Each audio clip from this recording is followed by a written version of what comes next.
Assalamualaikum warahmatullahi wabarakatuh. Om Swastiastu, Namo Buddhaya, Salam Kebajikan.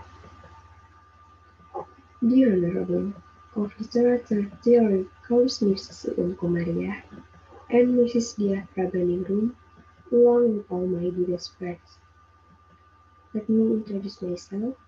My name is Syabaniah Ali Mukmazam from the Indonesian Language and Literature Study Program.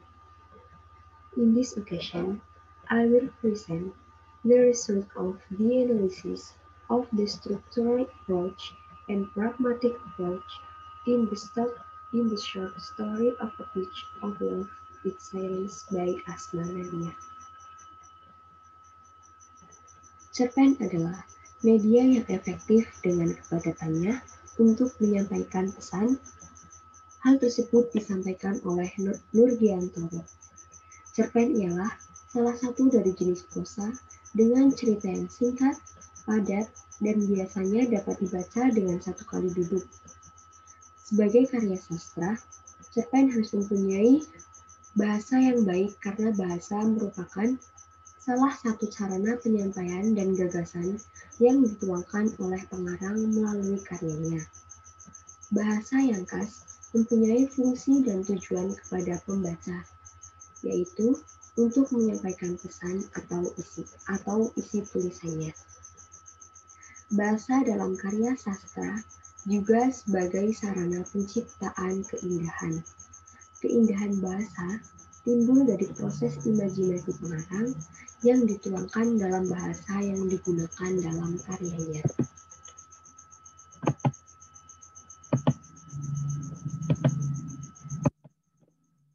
Definisi pendekatan struktural dan pendekatan pragmatik.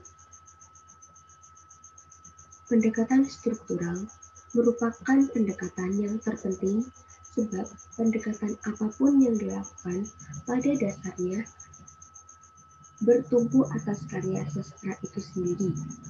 Secara historis, pendekatan ini dapat ditelusuri pada zaman Aristoteles dengan pertimbangan bahwa sebuah tragedi terdiri atas unsur-unsur kesatuan, keseluruhan, kebulatan, dan keterjalinan. Keempat unsur itulah yang kemudian membangun struktur karya sastra.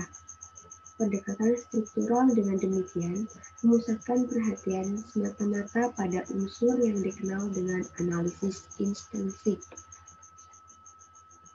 Kemudian pendekatan pragmatik. Pendekatan pragmatik adalah pendekatan yang menitik beratkan pada pembaca. Istilah pragmatik merujuk pada efek komunikasi yang seringkali dirumuskan dalam istilah Horatius dalam P.O. bahwa seniman bertugas untuk doser dan delekter, memberi ajaran dan kenikmatan. Seringkali ditambah mover, menggerakkan pembaca ke kegiatan yang bertanggung jawab. Seni harus menggabungkan sifat vital dan dulce, bermanfaat dan manis. Pembaca dalam hal ini kena dipengaruhi, digerakkan untuk bertindak oleh karya yang baik. Dalam sejarah dunia kritik sastra Indonesia, aliran pragmatik ini juga dianut oleh tokoh bujangga baru seperti Sultan Takdir Ali Syahbana atau STA. Menurut T.A. bahwa takdir dengan tendes kunstnya dengan ide yang dominan bahwa seniman bertugas membimbing mangsanya yang disebut dengan aliran pragmatik.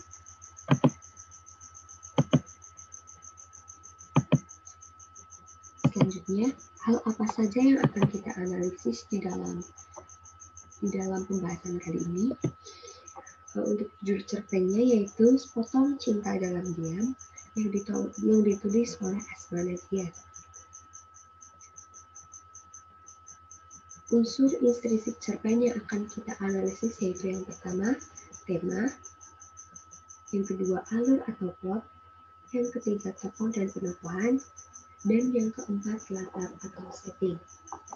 Kemudian untuk menilai nilai cerpen dan unsur tambahan lainnya akan kita bahas dalam analisis pendekatan pragmatik. Yang pertama, pendekatan struktural.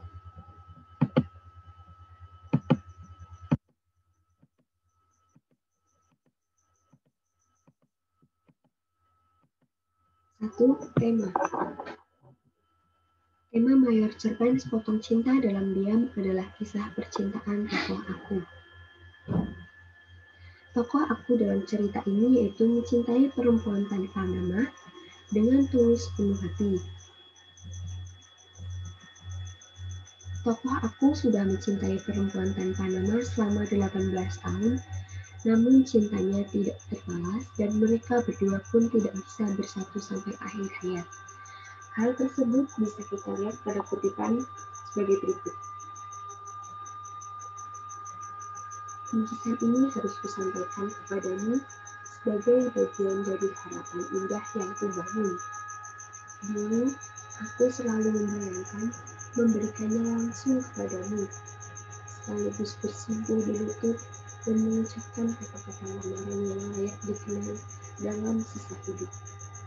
Melamarmu dalam suasana suci, ketika mencintaiku tidak lagi menjadi halangan bagimu. 18 mencintaimu dalam diam. Sebentar lagi mungkin habis waktuku. Tapi tak pernah sesali hari ketika aku melihatmu di teras masjid. Terima kasih Tuhan atas cinta sekali yang kau beri. Kemudian, untuk tema minor cerpen Sepotong Cinta Dalam Diam adalah keingintahuan, kebingungan, serta kesedihan keempat perempuan penghuni kos Jalan Kebon Kosong, Gang 1, nomor 10A. Kebingungan tersebut diakibatkan karena alamat kos yang mereka tinggali tiba-tiba mendapat paket kesasar tanpa nama pengirim dan penerima yang jelas. Sedangkan kesedihan yang dialami oleh mereka yaitu karena cinta si tokoh aku yang sangat tulus dan sabar dalam mencintai perempuan tanpa nama dalam diam. Dapat kita lihat pada kutipan yang akan saya bacakan yaitu sebuah bingkisan dan sepucuk surat tergeletak di bibir ranjang. Dia memandangnya dengan keingintahuan yang besar. Matanya yang memiliki kelopak indah terbuka lebar. Sementara mulutnya sejak tadi menimbulkan suara gumaman tak jelas. Kedua bola mata gadis itu tak beranjak juga dari bungkusan dan sepucuk surat yang ditempel menyatu dengannya. Paket kesasar, kalau boleh disebut D demikian. Diterimanya pagi ini dari tukang pos. Lelaki tua yang mengayuh sepeda dengan susah payah. D tidak mengerti mengapa lelaki itu masih bersikeras mengantar surat hanya dengan sepeda. Sementara tukang pos yang lain telah lama meninggalkan kendaraan antik itu beralih ke sepeda motor. Kemudian untuk pada bagian yang kesedihan yaitu pada cuplikan D merasa matanya berair. Anik menghapus air mata yang mengalir deras, sementara Ita dan Anda tak urung menitipkan butiran kristal serupa. Di dekat mereka, surat-surat berbeda tahun tergeletak berantakan di lantai. Sebagian hurufnya ada yang pudar dan tak bisa dibaca. Sebagian lagi tertimpa air mata baru yang menetes dari keempat gadis yang meratapi kisah yang lara dari lelaki tanpa nama untuk perempuan tanpa nama. 2. Alur atau plot. Alur atau plot dalam cerpen Sepotong Cinta Dalam Diam, karya Asmanadia berdasarkan kriteria urutan waktu menggunakan alur lurus atau progresif yang disajikan secara runtut dari tahap awal yaitu penituasian, pengenalan, kemunculan konflik. Kemudian tahap tengah yaitu konfliknya meningkat, klimaks. Tahap akhir yaitu penyelesaian.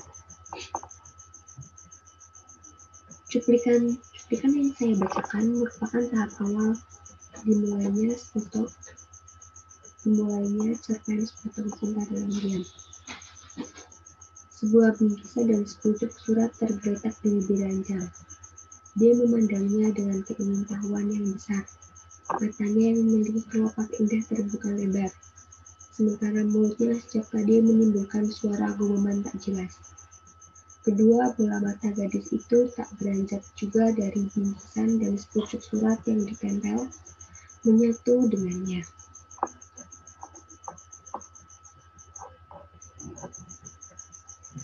Cuplikan tersebut merupakan adanya pemunculan konflik. Kemudian untuk tahap tengah, konflik meningkat, yaitu pada cuplikan sebagai berikut. Kita buka saja. Tiga gadis baya di depannya berpandangan, lalu menggelengkan kepala. Kita nggak bisa membuka paket yang bukan untuk kita, Dek. Itu namanya lancang dan tidak amanah. Dia diam lagi, tapi tidak berapa lama mata bulatnya bersinar lagi. Kalau begitu kita buka, terus kita bungkus lagi gimana? Siapa tahu penjelasannya ada di dalam bingkisan ini. Anda cepat membuka. Pada percakapan tersebut menunjukkan bagaimana tahap tengah dimulai, yaitu dengan menunjukkan bagaimana tokoh dalam cerpen tersebut merasa kebingungan dan penasaran tentang siapa pengirim dan penerima paket tersebut.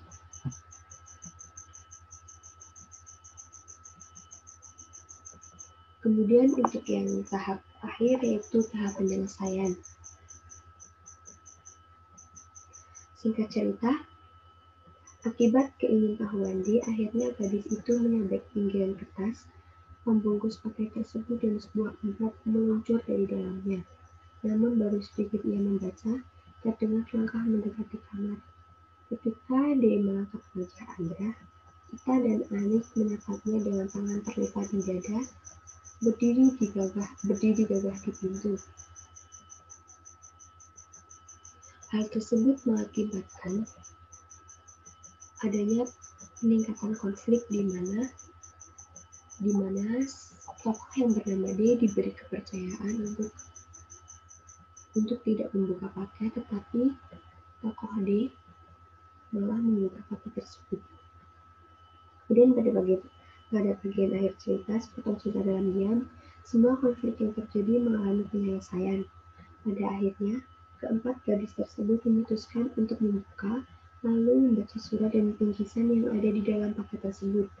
Hal tersebut ditunjukkan pada dialog cerpen sebagai berikut.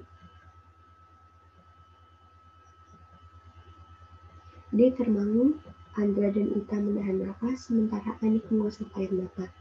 Tidak penting lagi diceritakan bagaimana akhirnya mereka berempat bisa mendapatkan kata sepakat untuk sama-sama membaca surat itu. Kemudian, yang ketiga yaitu tokoh dan penokohan. Tokoh dan penokohan dalam cerita ini yaitu tokoh aku merupakan tokoh utama dalam cerpen Sepotong Cinta Dalam Diam. Karena tokoh ini paling banyak diceritakan dalam cerpen, frekuensi kemunculannya lebih dominan dibandingkan tokoh-tokoh lain, walaupun tokoh aku pada cerpen ini hanya diceritakan melalui surat-surat yang ditulis olehnya. Kemudian untuk latar atau setting, latar pada cerpen Sepotong Cinta Dalam Diam menunjukkan latar tempat, latar waktu, dan latar suasana. Latar tempat yang ada pada cerpen tersebut yaitu di kos keempat gadis. Latar waktunya yaitu pada pagi hari saat tukang pos mengirim paket. Kemudian latar suasana itu menyedihkan dan mengharukan.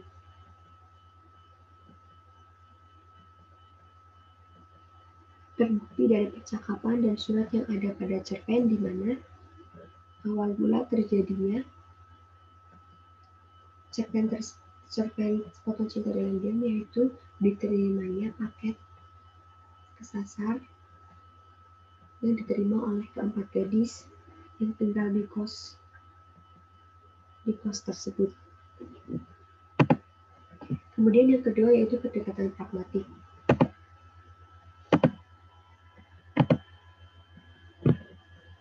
Hasil analisis unsur tambahan yaitu satu judul yang menarik. Cerpen Sepotong Cinta Dalam Diam ini menggambarkan tentang sebuah rasa yang tidak bisa berlabuh pada pemiliknya. Judul cerpen cukup membuat pembaca tertarik karena kata sepotong biasanya diikuti oleh kata benda yang lengkap dan memiliki wujud. Namun dalam cerpen tersebut yang beriringan dengan kata sepotong adalah cinta, sehingga pembaca pun akan menerka-nerka dengan apa maksud dari judul tersebut dan akan menarik atensi pembaca untuk membaca cerpen tersebut.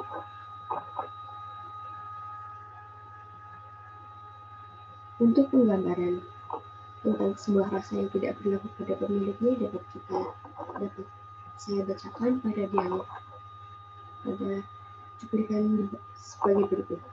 Bingkisan ini harus kusampaikan kepadamu sebagai bagian dari harapan indah yang kubangun.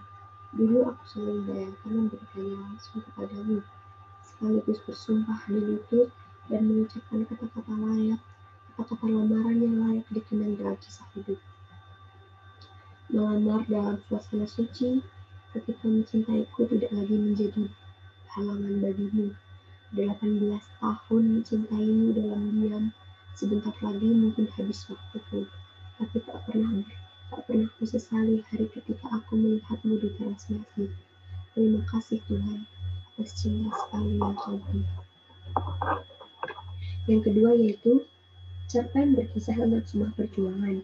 Dalam cerpen ini, tokoh utama digambarkan sebagai laki miskin, tidak memiliki ayah yang sedang berusaha keras supaya dapat menyelesaikan pendidikan dan berbagai macam tanggung jawab yang ada di pundaknya. Tokoh utama pun sedang berusaha keras untuk memperjuangkan hidupnya yang berjalan tanpa arah dan tanpa memiliki dukungan dari orang-orang terdekatnya. Hal tersebut dapat kita buktikan pada cuplikan yang akan saya bacakan, yaitu sebagai berikut. Dulu aku memang menghindar dari perasaan itu. Jatuh cinta untuk apa? Aku orang miskin yang harus menyelesaikan sekolah dan sedang bertanggung jawab. Sebab emak salah satu perempuan yang menghormati telah lama ditinggal mati ayah. Aku tumbuh menjadi lelaki sendiri. Hidupku bagiku merupakan perjuangan keras tanpa batas. Tak jarang aku merasa seperti kapal kecil yang berjalan tanpa rasi bintang, terapung-apung, sekali membentur karang dan harus berbalik arah. Kemudian yang ketiga, cerpen berkisah tentang lelaki yang sedang jatuh cinta. Diceritakan bahwa tokoh utama dalam cerpen jatuh cinta pada perempuan yang dilihatnya untuk pertama kali di masjid. Dia mencintai perempuan muslimah, mencintai dalam diam, mencintai dengan tulus, mencintai dengan sepenuh hati, tanpa adanya pengungkapan, tanpa keinginan untuk menampakkan diri, dan yang pasti tanpa adanya pembalasan. Selama 18 tahun, tokoh aku mencintai si perempuan yang selalu menjadi tokoh utama pada setiap coretan yang senantiasa ia tulis dalam kebungkaman mutlak dengan rasa yang tidak akan pernah sampai pada si pujaan itu.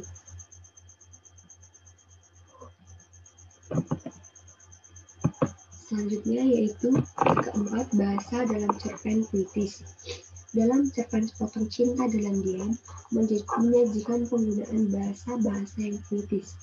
Bahasa yang puitis dalam suatu karya dapat menambah keestetikan dan kedalaman makna sehingga bisa membuat pembaca seperti ikut masuk dalam suasana karya tersebut. Penceritaan cerpen Sepotong Cinta Dalam Diam memungkinkan pembaca bisa memahami isi cerita, sehingga manfaat karya sastra bagi pembaca dapat dirasakan. Cerpen ini memberikan manfaat tentang nilai-nilai yang sangat berhubungan tentang kehidupan. Nilai-nilai kehidupan dalam cerpen ini disampaikan secara tersirat dan tersurat. Meskipun secara terlihat, cara penyampaian pesannya bisa dengan mudah dipahami pembaca. Nilai-nilai yang dapat dipetik pada cerpen tersebut masuk dalam analisis pendekatan pragmatik. Untuk nilai-nilai Untuk pembahasan dan analisis nilai kehidupan dalam cerpen yang pertama, pada analisis pragmatik, penulis menganalisis nilai-nilai yang terkandung di dalam cerpen, yaitu sebagai berikut. A. Nilai moral. Nilai moral yang dapat dipetik dari cerpen ini adalah dapat dilihat pada saat tokoh D tidak mendengarkan nasihat temannya. Jika kita tidak boleh membuka barang yang bukan miliknya, hal tersebut merupakan suatu hal yang buruk. Maka dari itu, kita dapat mengambil nilai moral dalam cerpen ini seperti sifat amanah, tidak boleh curang dan harus mendengarkan nasihat orang lain. B. Nilai sosial yang dapat dipetik dari cerpen adalah kita harus memiliki sifat yang sabar, seperti kesabaran si tokoh aku yang sangat sabar dan ikhlas dalam mencintai si perempuan. Selain itu, tokoh pun juga memiliki sifat yang sangat bertanggung jawab. Tokoh aku bertanggung jawab tentang hidupnya dan tentang pendidikannya, walaupun hidupnya tidak memiliki dukungan dari orang-orang sekitar. C. Nilai religius. Nilai religius yang dapat kita petik yaitu kita harus senantiasa berserah diri dan berdoa kepada Allah. Kita tidak boleh berharap kepada manusia. Jika kita berharap pada manusia, maka kecewaanlah yang akan kita dapat. Hal itu juga terlihat pada tokoh aku yang mana dia selalu menyerahkan segala perasaan cintanya pada Allah dan berdoa supaya diberi yang terbaik walau pada akhirnya si lelaki tidak bisa bersama si perempuan.